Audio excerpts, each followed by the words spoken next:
For me, it's the key thing about we are going to need oil and gas for the next 20, 30 years. So why not support jobs in this country as support jobs in other places around the world? And it's also the tax take.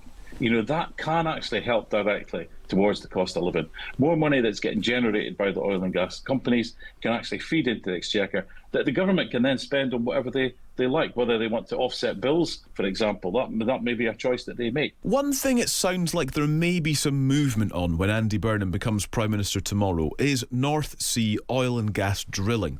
It's expected to feature as part of a flurry of announcements that he wants to make in these first few weeks as Prime Minister.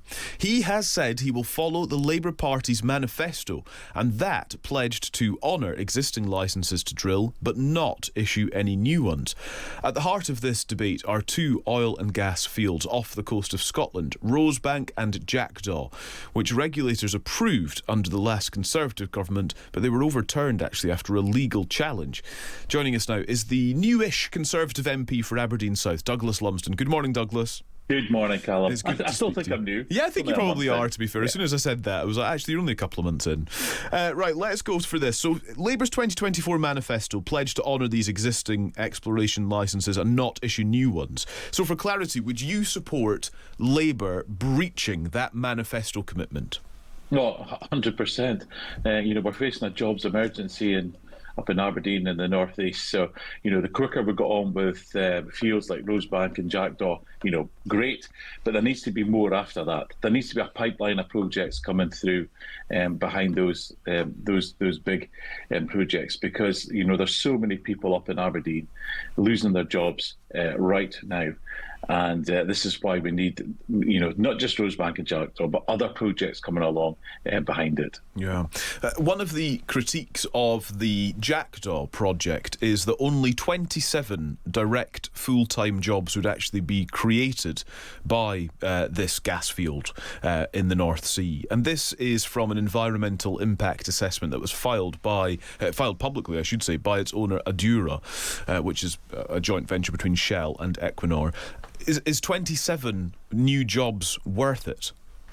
But Calum, I think what we've got to understand is all the jobs that have been created in the sort of build-up to, because basically Rosebank and Jackdaw, these things are all built. They're there already. So it's other projects that are coming along. That's exactly what we need to see, to make sure that the supply chain has the work there and can provide the jobs. Because, yes, there might only be 27 full-time jobs in the running of the field going forward, but it's all the other jobs in the supply chain that gets us to this point. That is the sort of key thing. And this is why it's not just about Rosebank and Jackdaw, it's about all those other things. But we also have to remember, with Rosebank and Jackdaw, it's the revenue that's being created for the exchequer. That is absolutely vital. That pays for our public services and everything else going forward. And this is why it's so key that these things go ahead as quickly as possible. Is there a question on that, actually, Douglas, which is around job creation, wealth creation, contribution to GDP, and who will hold these companies accountable? Because if we put this in the balance of the debate and of the argument, which of course is an environmental/net zero argument on one side versus the economic boost that oil and gas drilling provides, will there be an accountability mechanism? So if, for example, these companies don't deliver the level of economic growth that they are advertising now, that they are held accountable for that? I don't see anything wrong with that, Calum, but in terms of the environmental argument, we've got to understand that for the next 20, 30 years, we're going to be burning oil and gas. And it's a question about whether you want to actually burn imported oil and gas or we actually want to burn oil and gas that's generated in this country, that brings us the jobs, that brings us the money into our economy. So, it's almost a false argument saying that, right, we're going to produce from our fields in this country. That means that there's going to be more emissions. It's not. It's just displacing emissions from elsewhere. We're going to need this oil and gas in the future, and it's the question is whether we want to produce our own or rely on foreign imports. Yeah. I'm so intrigued as well, because the other part of this, as you know well, is the uncertainty that these companies have had to deal with over a number of years. But certainly in these last couple of years, what's so intriguing about it is the fact that Labour's manifesto said, no new licences, but it seems to have been such a source of debate for the last couple of years. That argument is alive and well about what benefits new drilling would actually bring. Do you feel like the argument is about to be won, so far as you're concerned?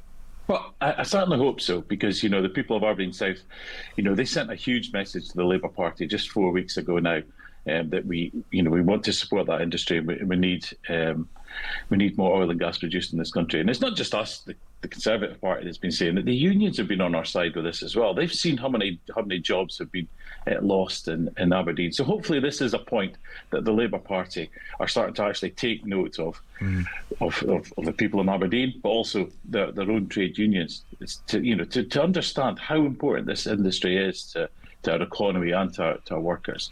And if they are if they're going to have a little bit of a U-turn, then absolutely fantastic, because it is, at the end of the day, about the jobs up in the northeast. Yeah. The other part of this as well that I'm just quite intrigued by is the potential actually for cross-party working. I mean, you're hinting at it already, Douglas, that you support this.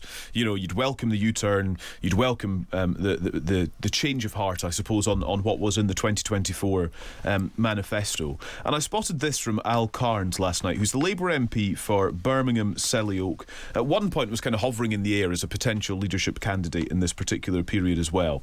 He says, on X yesterday, if we're still using oil and gas, which we are, importing it instead of producing it at home doesn't change the climate impact. It does change who gets the jobs, who gets the tax revenues to fund our public services, and who controls our energy security and national resilience.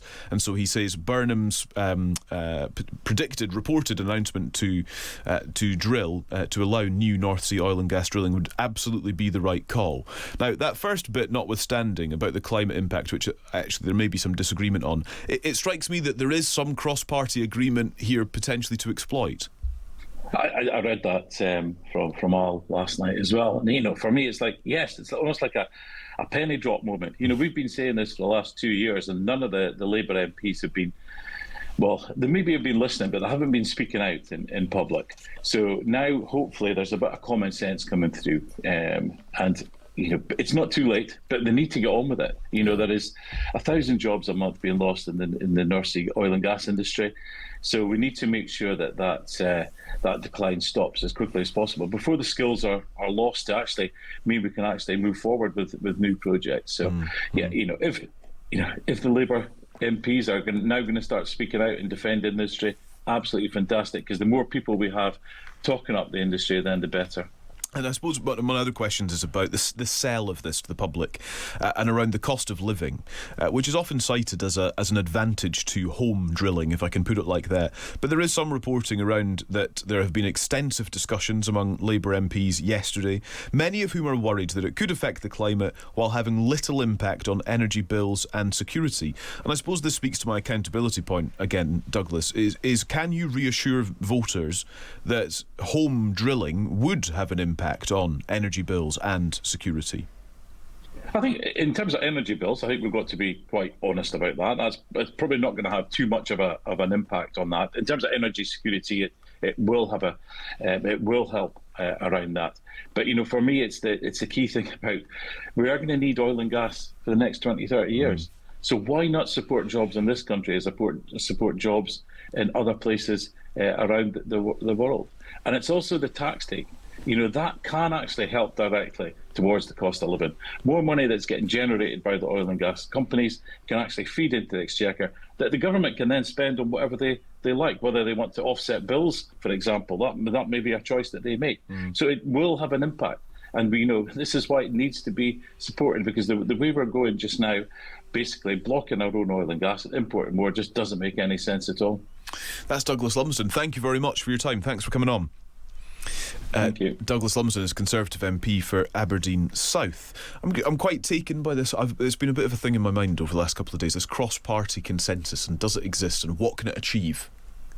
What this will achieve certainly, which you've hinted at in that conversation with Lumsden, is more jobs in Aberdeen. But what about longer term energy security? That is where the debate seems to be very live and very controversial in terms of what this will do to energy security in the UK, energy prices. It takes a very long time to actually extract that, the materials, to actually be using it. And we know that prices are set internationally. So it's not necessarily going to bring down energy prices here in the UK, something that Andy Burnham says he wants to look at, our energy bills. But for Aberdeen, an economy that is hurting there from unemployment, particularly over the loss of jobs in this sector, it will be a boost. But for how long? Yeah. One of the things I will say, and other areas around the UK are likely the same if they are so dependent on one particular sort of, I don't know, economic or industrial source of income. Aberdeen is one of the only places I have ever been where as soon as you step off the train or arrive in the car or whatever, you can tell whether oil and gas is on the up or not, whether there's a slump. You can almost feel the depression in the air when it's not booming. And similarly, you can sort of notice a bit of a buzz when it is. There are people around, there are shops absolutely thriving, and the opposite is absolutely the case when jobs are being lost. What was interesting about another part of what Douglas was just saying there, a slight concession perhaps on what new jobs would or wouldn't be created by these sorts of projects, but he was reinforcing the point of job security for those who are directly employed, but also for the massive supply chain. There are thousands of companies across that sort of northeastern coast of Scotland that are roped into the supply chain around oil and gas. And of course, the other part of the energy security question and energy bills question is drill at home now and let these companies fund their investment in the transition to renewables for the future. Because let's just be honest about it, these companies see money in the future of renewables. They want to invest, they want to coin it in years to come, but they need to be able to fund that somehow.